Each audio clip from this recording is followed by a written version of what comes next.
El Senado aprobó esta semana en primera lectura el Código Penal, el ansiado Código Penal, y lo hizo Andrés sin aprobar las tres causales.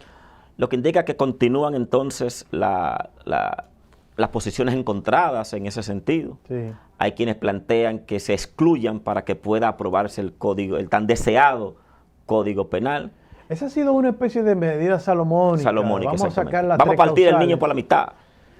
Vamos a sacar las tres causales para poder finalmente aprobar el código, que si ciertamente tiene muchísimos tipos penales que no existían y que en él ahora se castigan, se contiene, no es menos cierto que deja una histórica lucha de las mujeres de que se despenalice abortar por tres razones fundamentales. ¿Cuál es las el llamadas mal, tres causales. ¿Cuál es el mal menor? ¿Que sigamos postergando la aprobación o que se haga esa medida salomónica para que podamos entonces tener un código penal? Eso depende de tu interés. O la visión, el enfoque que la gente quiera darle, si ¿verdad? tú le preguntas a una mujer, te va a decir, yo quiero el código aprobado con ella las tres dentro, causales. con las tres causales. Estamos hablando de que no se penalice a una mujer por el hecho de dar a luz tras un incesto, por ejemplo. Correcto. Que por el hecho de salir embarazada por efecto de una violación. Correcto. O por efecto de conteniendo un feto con una malformación. Malformación congénita, correcto. Digamos un producto que no es viable. No es viable. Que se les permita abortar. Este código, sin embargo, mantiene, porque primero se ha dicho, incluso aquí dijo el vocero de los diputados del PRM, Julito Fulcar, dijo, ya tenemos la solución, y la solución es sacar las tres causales, conocerlas en una ley aparte y aprobar el Código Penal. Pero resulta que ese Código Penal, aprobado en primera lectura en el Senado, castiga el aborto. Lo que indica que penaliza el aborto. Hay una contradicción. El hecho de sacarlo como una ley especial y luego entonces castigarlo dentro de la aprobación del código, le están diciendo entonces cuál es la situación. ¿Quién cree que realmente después, una vez aprobado ese código, se van a abocar los legisladores a conocer una ley especial para las tres causales? Sobre todo que perdería el interés. Y la lucha de las mujeres podría quedarse, digamos, a corta tinta ahí por esa situación. Lo que a mí me sorprende es que yo no veo las mujeres que las otroras la veía en masas frente al Congreso, frente al Palacio, y uno se pregunta, ¿dónde están? Pero también se pregunta, el presidente Abinader y el propio partido oficial, que en campaña se comprometió a aprobar un código penal inclusivo de las tres causales.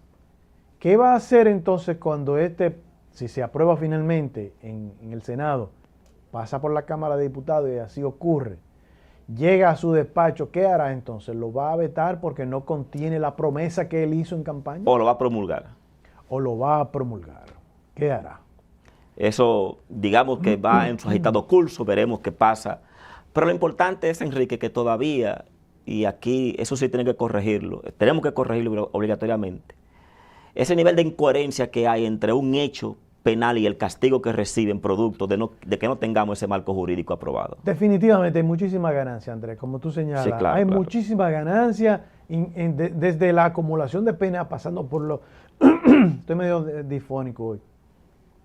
Pasando por cantidad innumerable de tipos penales que no existían. Correcto. Por ejemplo, el terrorismo, hay una ley contra el terrorismo, pero hay otros tipos penales que no existían. Exactamente, y que quedarían amparados y regulados en este código. Y recibirían castigo las personas que sean la lo acumulación cometan. de pena, y que yo creo que es una ganancia. Una cosa muy, muy pedida por la población, porque dicen, ¿cómo ese tipo que mató 10 y ese que mató o intentó matar, porque recuerden que la tentativa se castiga como el crimen mismo. El crimen mismo, correcto. Este que intentó matar a una persona tiene los mismos 30 años que aquel que mató 10. Entonces hay como un deseo de la población, un requerimiento de la población de que todas esas cosas, y están ciertamente contenidas, están vistas ahora, y es un código bastante avanzado, solamente que le falta el tema de las causales. Entonces veremos ahora el proceso que continúa. Fue en primera lectura, Sí. le falta, es verdad, una segunda aprobación en la misma Cámara, y luego que pase la Cámara de Diputados, entonces a ver cuál es el curso que tendrá. Y como dices tú, Enrique, que después de pasar por ambas cámaras y llegar al despacho del presidente, veremos entonces qué pasará. Andrés, y en la ciudad de San Francisco de Macorís, por un video que se hizo viral, vimos nosotros como un joven, por razones de celos, golpeó a su amigo, a su compañero, y tras querellarse ese joven agredido, con él, dos jóvenes universitarios, tras querellarse contra aquel agresor, el joven agredido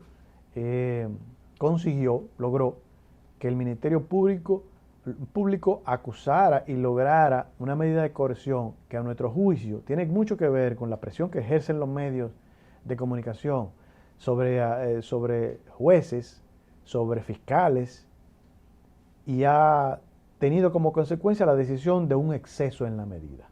Porque si bien es cierto, uno entiende que fue un verdadero abuso lo que ocurrió, también es cierto que podemos provocar un segundo daño mandando a un muchacho de 19 años a una cárcel como un delincuente común.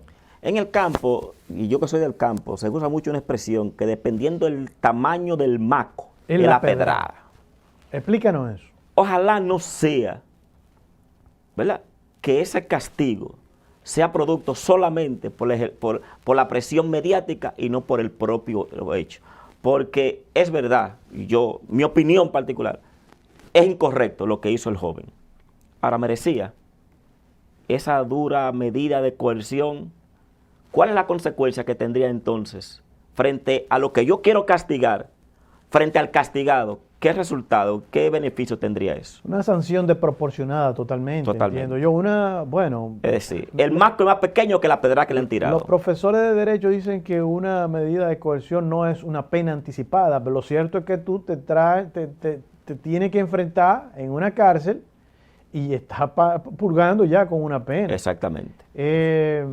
A mi juicio, los medios siguen ejerciendo mucha presión sobre los jueces y fiscales. Y ese tipo de cosas hay que verdaderamente buscar la manera de equilibrarla. Y los jueces y fiscales que entiendan finalmente que ellos tienen soberanía, que su decisión es soberana. Que no ejecuten sus acciones producto de la presión mediática, sino en función de lo que le presenta la propia ley. Como ocurre día a día. Andrés, lamentablemente, queríamos seguir sacando, ampliando. A la verdad que el tiempo nos ha presionado, porque es muy rápido todo. Ha volado muy rápido hoy. Quédese ahí, seguimos con el contenido de este programa.